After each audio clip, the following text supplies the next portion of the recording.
Have you ever noticed how a smile can completely change the way you see yourself in the mirror? Sometimes the tooth isn't even damaged. There's no cavity. It doesn't hurt.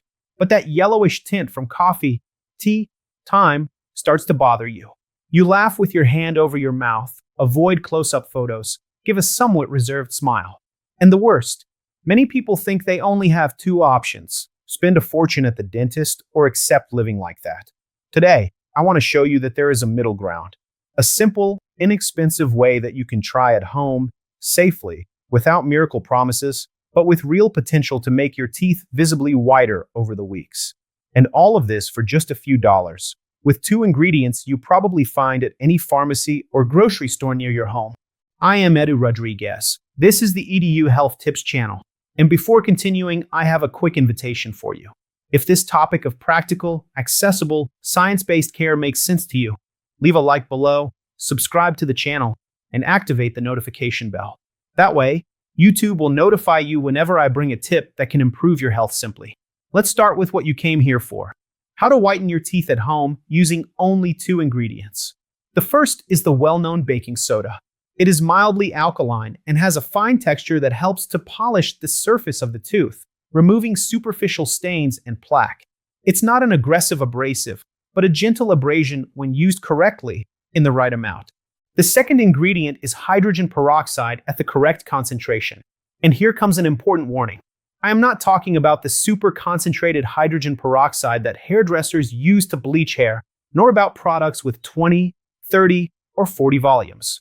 I am talking about topical hydrogen peroxide, 3% or less, the one that is often labeled as suitable for oral hygiene in some brands. It releases oxygen, and this oxygen breaks down the molecules that give color to stains. How do I prepare this in practice?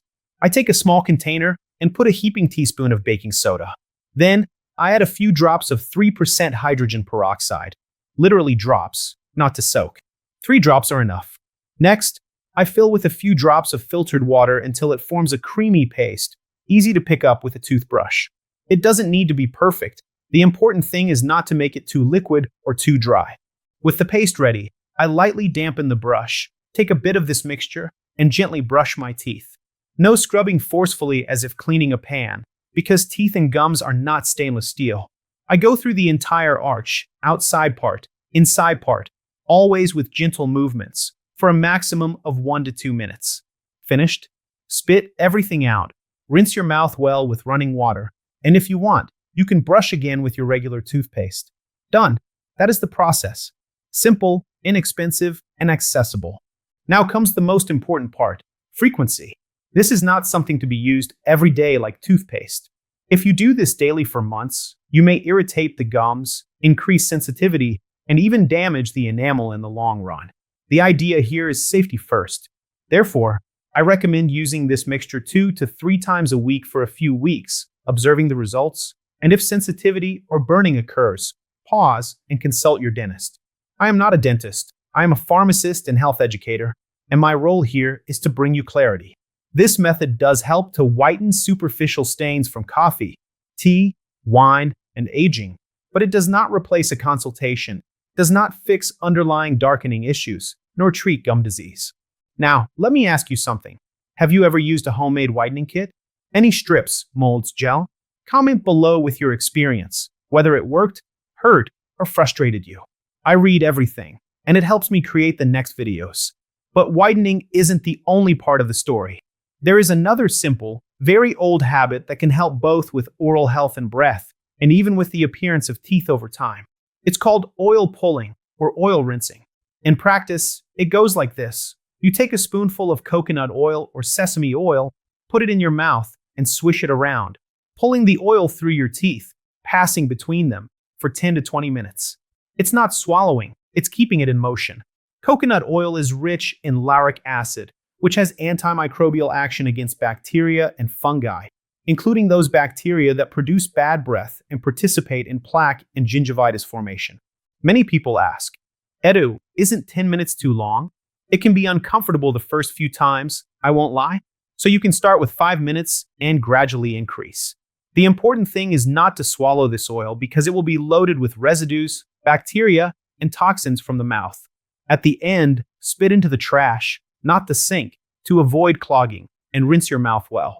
Does this replace brushing and flossing? No, it is a supplement. The foundation remains proper brushing, flossing, and regular visits to the dentist.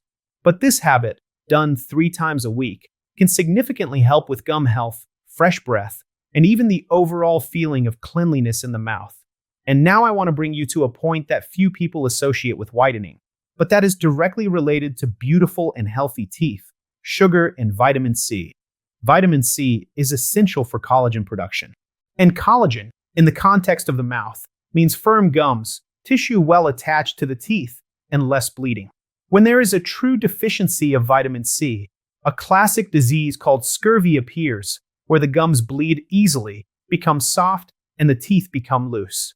Today, we don't commonly see severe scurvy like in old sailors, but there is something I call discrete modern life scurvy, where the person even consumes some vitamin C but lives drowned in sugar. The problem is that the glucose molecule is very similar to that of vitamin C. They compete to enter the cells. The more sugar circulating, the harder it is for vitamin C to act fully. The result is gums that don't heal well, bleed easily, and become somewhat open, with microspaces between the tooth and the tissue. This is what many researchers more technically refer to as a compromised barrier. I like to compare it to leaky gut. Just as substances that shouldn't interpass through a leaky intestine, bacteria from the mouth can pass through a weakened gum into the circulation. And then comes the frightening data. Bacteria typical of the mouth have already been found in atherosclerotic plaques in the arteries and in patients with Alzheimer's, for example. This does not mean that someone with gingivitis will necessarily develop dementia. It's not that simple. But it shows that oral health communicates with the rest of the body all the time. So, if you're looking for whiter teeth and a more beautiful smile, the path isn't just polish and whiten. The path also involves taking care of the foundation, reducing refined sugar, avoiding chewing gum all day long, increasing the intake of fruits and vegetables rich in vitamin C, such as acerola, orange, kiwi, bell peppers, and broccoli. This way, you strengthen the gums, close those gates that could let bacteria in, and protect your entire body. Do you see how everything fits together? A wider smile isn't just aesthetic. It's a sign of a more balanced oral environment. Let me recap what you can start doing from today. First, if it makes sense for you and your dentist has no contraindications, try the baking soda paste with 3% hydrogen peroxide 2 to 3 times a week, always gently, and observing how your mouth reacts. Second, consider rinsing with coconut oil a few days a week as an extra aid to reduce bacteria and improve breath. Third, pay close attention to the sugar in your daily diet. It's not just candy and desserts. It's white bread, cookies, soda, sweetened juice all the time. Now I want to hear from you. Tell me here in the comments. What is your biggest problem with your teeth today? Is it coffee and tea stains, sensitivity, bleeding gums, or embarrassment about smiling in photos? When you comment, I can create videos that are even more tailored to what you actually experience and practice. If this video helped you better understand how to safely whiten your teeth at home, share it with a family member who keeps searching online for cheap whitening. Send it in the WhatsApp group. Send it to that friend who drinks coffee all day and keeps complaining about yellow teeth. Sometimes, a simple piece of information like this is all someone needs to start taking better care of themselves. And if you haven't subscribed yet, do it now. Here on the EDU Health Tips channel, I always bring this kind of content. Practical, down-to-earth, no miracles, but scientifically based and focused on giving you the autonomy to take better care of your health. I am Edu Rodriguez. Thank you from the bottom of my heart for staying with me until now, and I'll see you in the next video. Until then, take care of your smile, take care of your mouth, and remember that health starts with small daily habits.